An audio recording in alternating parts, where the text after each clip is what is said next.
welcome. This will be some jury charge and literary practice material. We'll start out with this short jury charge. Okay, here we go.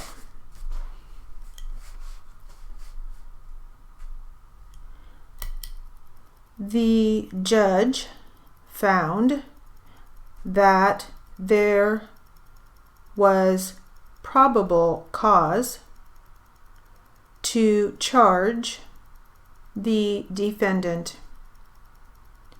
The standard of proof for a preliminary hearing is much less than the standard of proof at a trial. During a trial, the jury must be convinced beyond a reasonable doubt that the defendant is guilty. The jury must all agree in a criminal case that the defendant committed the crime. In civil cases where there is much less at stake, not all jurors must agree. There was probable cause to formally charge the suspect with the crime. The probable cause included the fingerprints.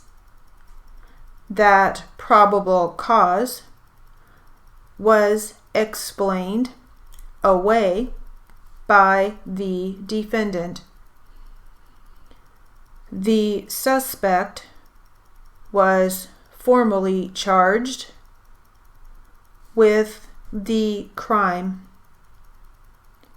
His attorney questioned whether he had been properly Mirandized,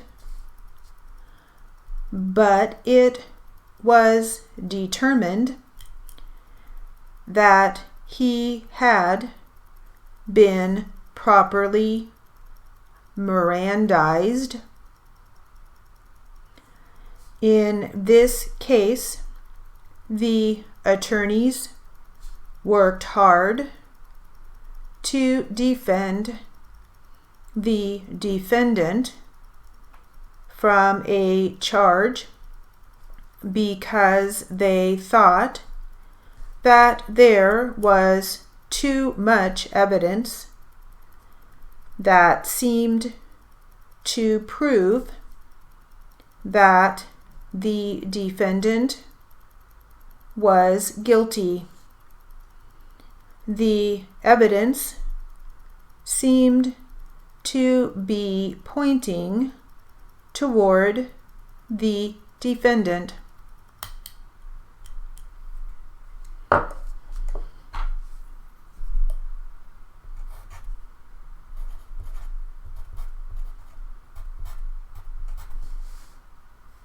We'll stop there. Maybe we'll finish it up later. There were some big words in there.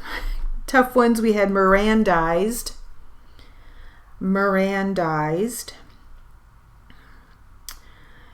And let me see that. I think that was a tough one. Preliminary hearing.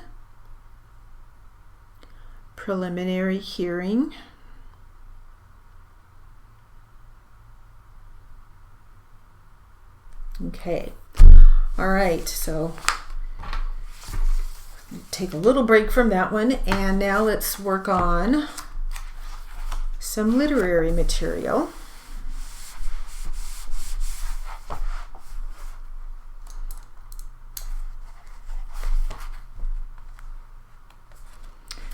Back to our Babe Ruth story here. Okay, here we go.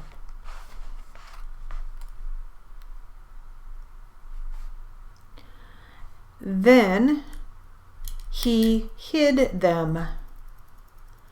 Children raced around town to find them. More and more fans came to watch Babe. People were too crowded. The Yankees needed more seats.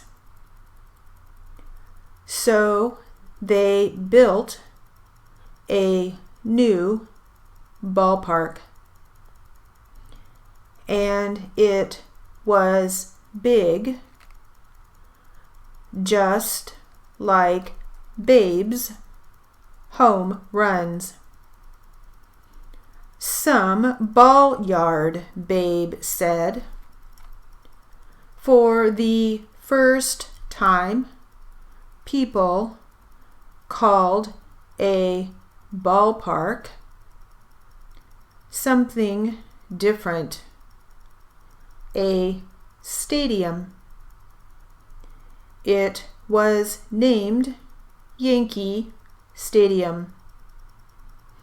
But one reporter had a better idea.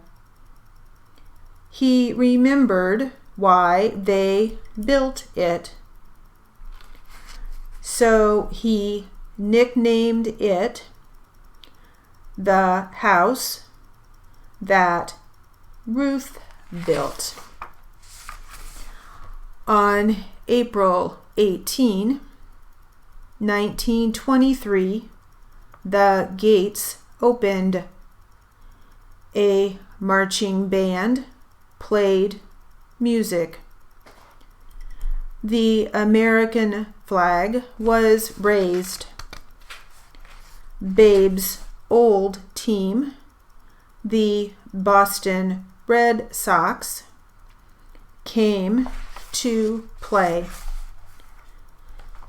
Before the big game, Babe made a wish. Babe said he wished to hit the first home run in Yankee Stadium. Everyone waited to see if Babe could do it. The governor of New York threw out the first ball.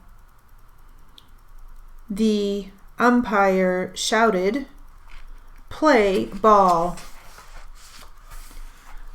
By the fourth inning, the Yankees were winning, but no one had hit a home run yet. Babe came up to bat. Fans held their breath.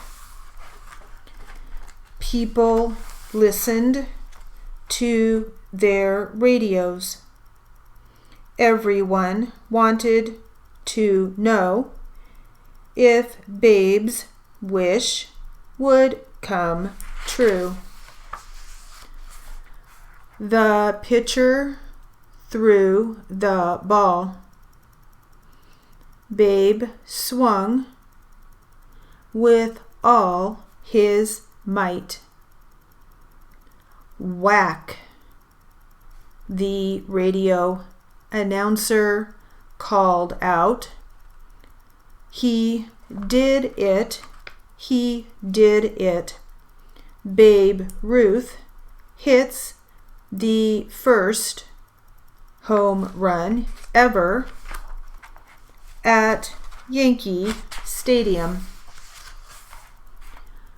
Babe jogged around the bases. The crowd stood and cheered. Hooray for Babe. Hooray for baseball. Babe crossed home plate. He lifted his cap and waved to the fans. Then he bowed. His wish had come true. Babe hit a total of 714 home runs in his career. He was one of the first players elected to the National Baseball Hall of Fame. Today, people remember Babe as the greatest baseball player ever. Almost everyone knows something about Babe Ruth. But now you know the best thing about Babe Ruth: how he saved baseball.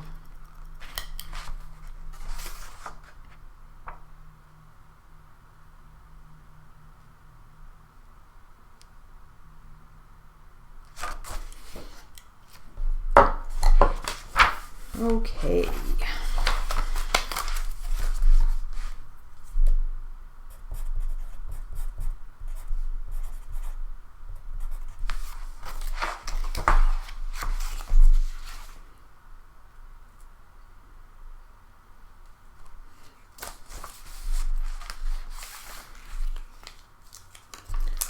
Let's go back, do a little more jury charge practice.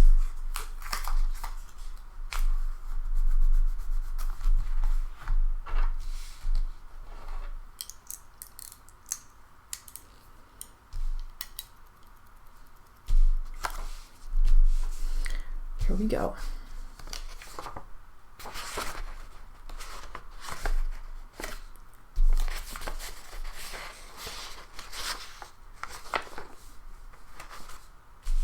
Ready?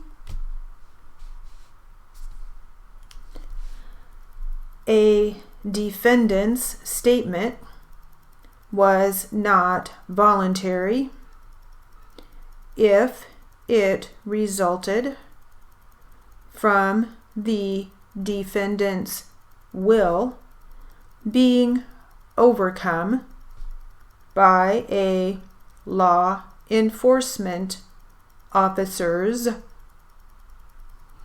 use of any sort of violence or threats, or by any direct or implied promise, however slight.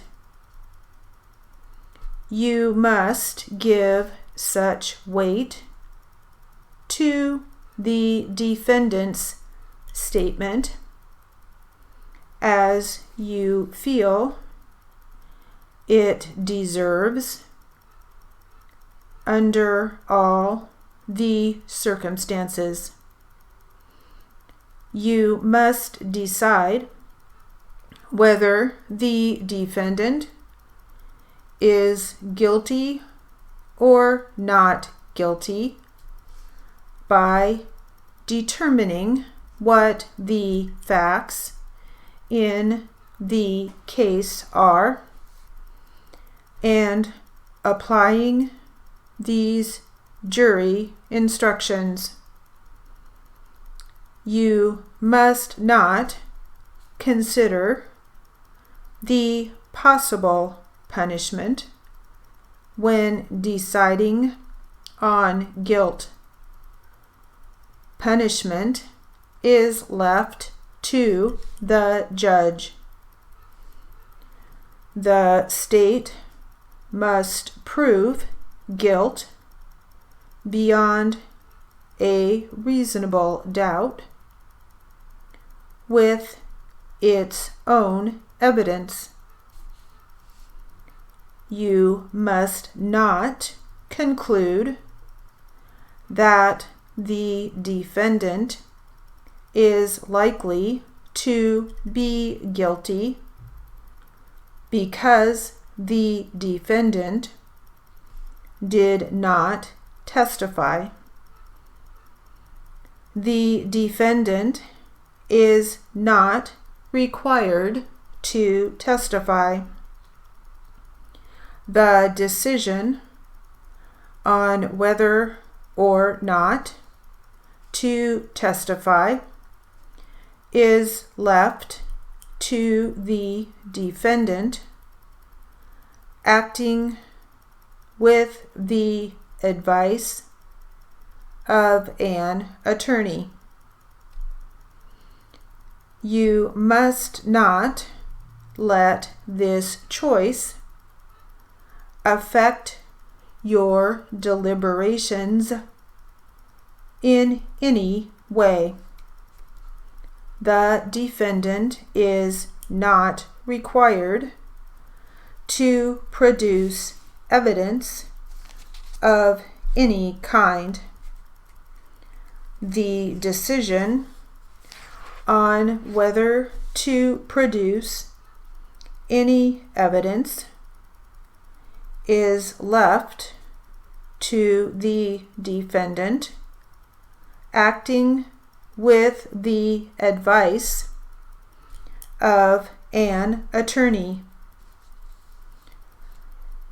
The defendant's failure to produce any evidence is not evidence of guilt.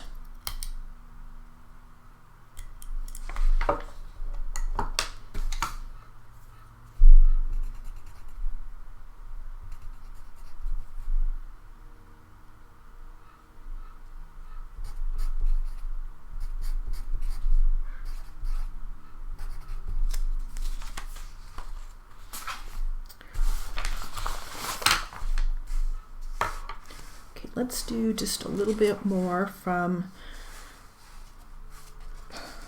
our jury charge here with Mirandized in it, now that we know that word, Mirandized.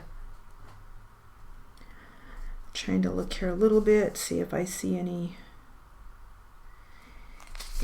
else. But we'll just do a short bit of this one. Okay, here we go.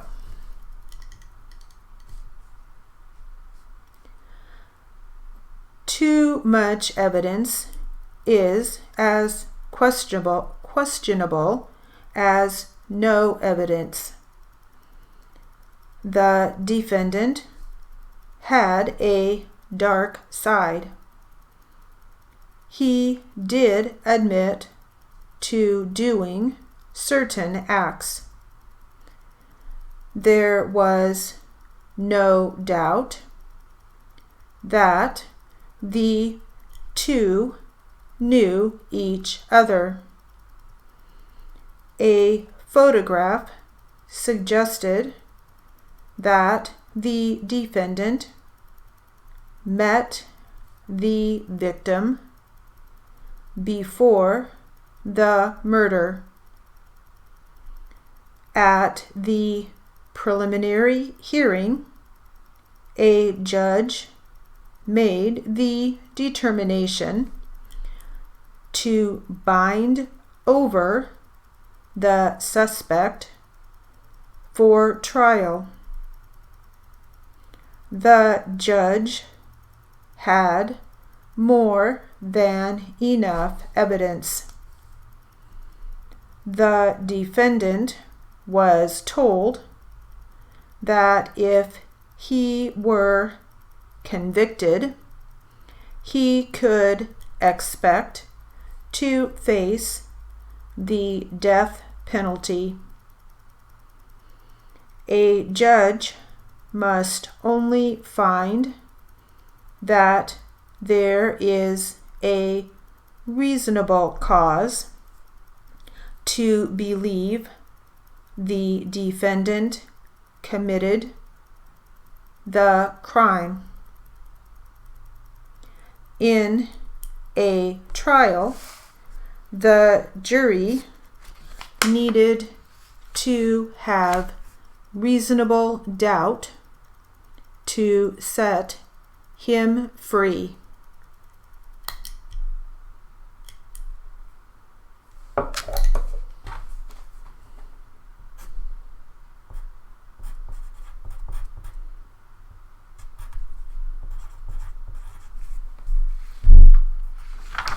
Alrighty, that concludes our practice for today. Thank you.